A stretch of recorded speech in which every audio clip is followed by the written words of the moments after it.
नमो नमः। मैं हूं ममता ठाकुर और आज हम 5वीं कक्षा की हिंदी की पाठ्य पुस्तक सुरुचि का पाठ 10 पढ़ेंगे। इसका प्रश्न अभ्यास हम करेंगे और पाठ 10 का नाम है न्याय मंत्री। तो सबसे पहले इसमें शब्द अर्थ दिए गए हैं, यानी कि जो पाठ में कठिन शब्द आपको लगे हों उनके अर्थ यहाँ पर दिए गए हैं। शिशुपाल ने दरवाज़ा खोला तो सामने कौन खड़ा था? उत्तर होगा शिशुपाल ने जब दरवाजा खोला तो सामने एक नवयुवक खड़ा था। भोजन आदि से निपटकर दोनों किस विषय पर बातें करने लगे? उत्तर होगा देश की व्यवस्था पर। चारों तरफ किसकी धूम मच गई? न्याय मंत्री के सुप्रबंधन और न्याय की। प्यारे बच्चों, एक और बात आप ध्यान दीजिए, ये जो है इनके उच्चारण में कुछ बच्चे 5वीं कक्षा में होते हुए भी गलती करते हैं, तो ये भी मैं बता देती हूँ। इसका उच्चारण होता है क, ख, ग। और अब हम करने वाले हैं, जो प्रश्न अब हम करेंगे वो है घ। शिशुपाल की नींद क्यों उड़ गई? उत्तर होगा पहरेदार की हत्या हो जाने के कारण। ङ, कर्मचारी किसकी मूर्ति लेकर उपस्थित हुआ? उत्तर सम्राट अशोक की। लिखित भाग में प्रश्न 1 देखिए। क, शिशुपाल ने नवयुवक के साथ कैसा व्यवहार किया? शिशुपाल ने नवयुवक का आदर सत्कार किया। नवयुवक होता है नौजवान व्यक्ति। परदेशी शिशुपाल की किस बात से सहमत नहीं था? परदेशी होता है प्रवासी जो किसी दूसरे देश में रहता हो। तो शिशुपाल ने कहा था कि आजकल बड़ा अन्याय हो रहा है, इस बात से परदेशी सहमत नहीं था। ग, शिशुपाल सिपाहियों को देखकर क्यों सहम गए? उत्तर, शिशुपाल सोचने लगे कि कहीं उस परदेशी ने सम्राट से उसकी झूठी शिकायत तो नहीं कर दी। घ भाग देखिए। सम्राट ने शिशुपाल को दरबार में बुलाकर क्या कहा? उत्तर, सम्राट ने शिशुपाल से कहा कि मैं आपको अवसर देना चाहता हूँ। तो यदि आपने पाठ ध्यान से पढ़ा होगा तो इसके बाद वो क्या कहते हैं, वो उन्हें न्याय मंत्री नियुक्त कर देते हैं। सम्राट का चेहरा क्रोध से क्यों लाल हो गया? जब न्याय मंत्री ने धनवीर से सम्राट अशोक को गिरफ्तार करने के लिए कहा तो सम्राट का चेहरा क्रोध से लाल हो गया। च, न्याय मंत्री ने अपराधी को किस प्रकार दंड दिया? दंड होता है सजा देना।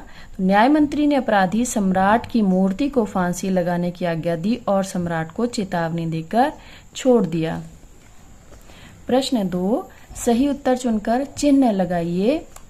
सम्राट शिशुपाल को क्या देना चाहते थे? उत्तर होगा अवसर। अवसर का अर्थ होता है मौका। सम्राट ने शिशुपाल को कौन सा पद दिया? पद होता है पदवी, स्थान, जिसको अंग्रेजी में कहेंगे रैंक। तो कौन सी पदवी दी उन्होंने? न्याय मंत्री की। सम्राट अशोक पर किसकी हत्या का आरोप था? पहरेदार की। न्याय मंत्री ने किसकी मूर्ति फांसी पर लटकाने के लिए कहा? सम्राट अशोक की। आगे देखिए, ये गद्यांश दिया गया है और इसको पढ़कर आपको पूछे गए प्रश्नों के उत्तर देने हैं। तो उम्मीद है कि आपने ये गद्यांश स्वयं ही पढ़ लिया होगा। मुझे सिर्फ इसके प्रश्नों का उत्तर आपको देना है। तो चलिए बढ़ते हैं इसके प्रश्नों की तरफ। क प्रश्न है, राज्य की समुचित व्यवस्था की देखरेख किसने आरंभ की? उत्तर, शिशुपाल ने। आप पूरा उत्तर भी लिख सकते हैं कि राज्य की समुचित व्यवस्था की देखरेख शिशुपाल ने आरंभ की। प्यारे विद्यार्थियों, यदि जैसे परीक्षा में इस तरह के प्रश्न पूछे जाते हैं तो आपके पास 2 विकल्प होते हैं कि या तो आप बिल्कुल इतना सा नपातुला सा उत्तर लिख सकते हो या आप पूरा उत्तर ऐसे लिख सकते हो कि राज्य की समुचित व्यवस्था की देखरेख शिशुपाल ने आरंभ की। दोनों ही तरह से आप प्रश्न का उत्तर दे सकते हैं, लेकिन ये आपके हाथ में है कि आपके पास समय कितना बचा है। ऐसा ना हो कि आप जो है पूरा प्रश्न का उसको जो भी उत्तर है, हमें तो उत्तर शिशुपाल ने बस इतना सा उत्तर चाहिए होता है, लेकिन यदि आप पूरा उत्तर लिख रहे हैं और उसके कारण जो है आपका प्रश्न पत्र जो है आधा ही छूट जाता है। कई बार ऐसा होता है कि विद्यार्थियों की लिखने की गति धीमी होती है, जिसके कारण उनका प्रश्न पत्र जो है पूरा हल नहीं हो पाता है।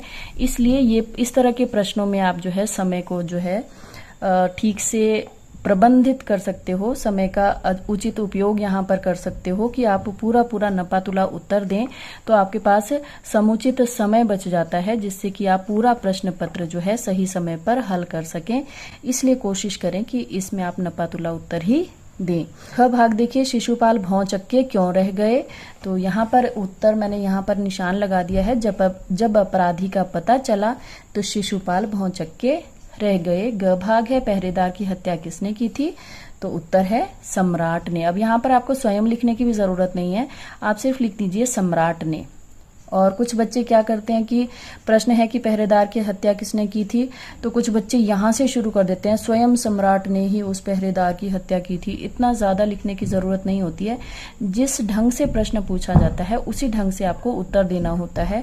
भले ही यहाँ पर कुछ भी दिया हो, आपके यहाँ पर आपके कौशल को परखा जा रहा होता है कि आपने ये जो पंक्तियां दी गई हैं इनको समझा किस तरह से है और आप किस तरह से उत्तर देने में सक्षम हो पा रहे हो। चलिए अब इसके भाषा ज्ञान की तरफ बढ़ते हैं। कोष्ठक में दिए गए शब्दों में से सही शब्द चुनकर वाक्य पूरा कीजिए। अब कोष्ठक में यहाँ पर कोष्ठक में ये कोष्ठक होता है, तो यहाँ पर कोष्ठक में आपको दो शब्द दिए गए हैं, फेल और फैल।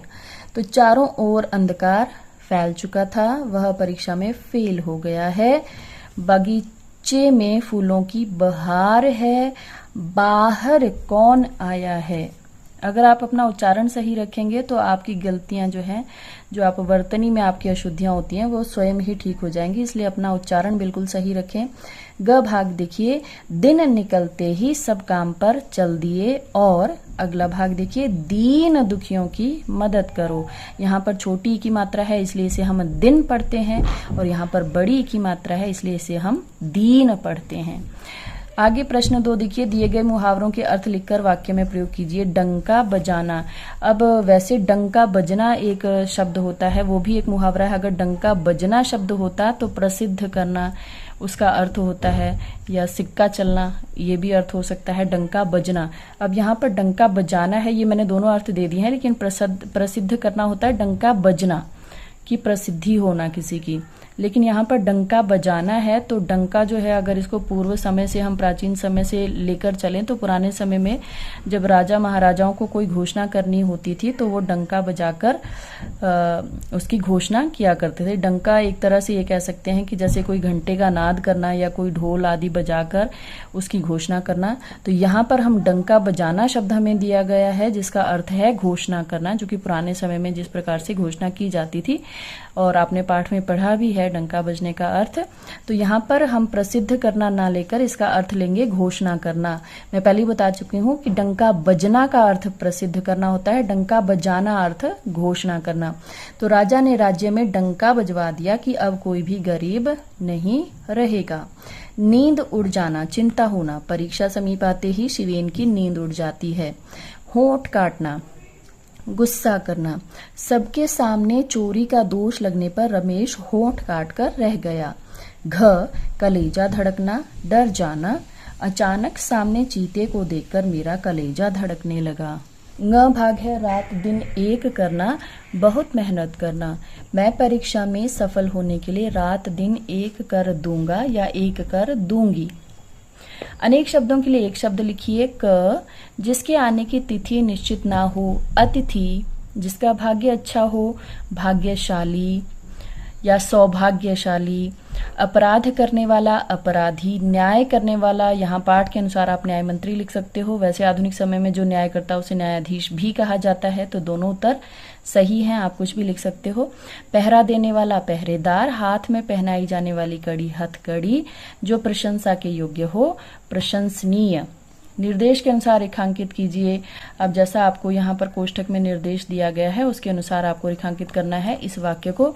अतिथि को लेकर शिशुपाल घर के भीतर गए, तो यहाँ पर व्यक्तिवाचक संज्ञा को रेखांकित करना है। यहाँ पर व्यक्तिवाचक संज्ञा शिशुपाल है।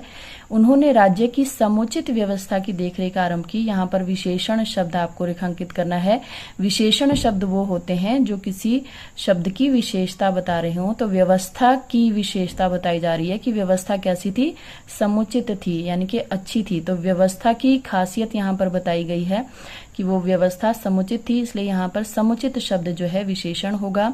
कल से आप न्याय मंत्री नियुक्त हुए, यहाँ पर सर्वनाम शब्द को रेखांकित करना है तो आप शब्द जो है सर्वनाम। तुम्हें मृत्यु दंड दिया जाता है, इसमें क्रिया शब्द आपको बताने हैं, तो यहाँ पर जाता है क्रिया शब्द है। देना भी क्रिया है, दिया यदि आप करते हो वो भी क्रिया शब्द है देना, तो दिया भी सही है और जाता है ये भी सही है।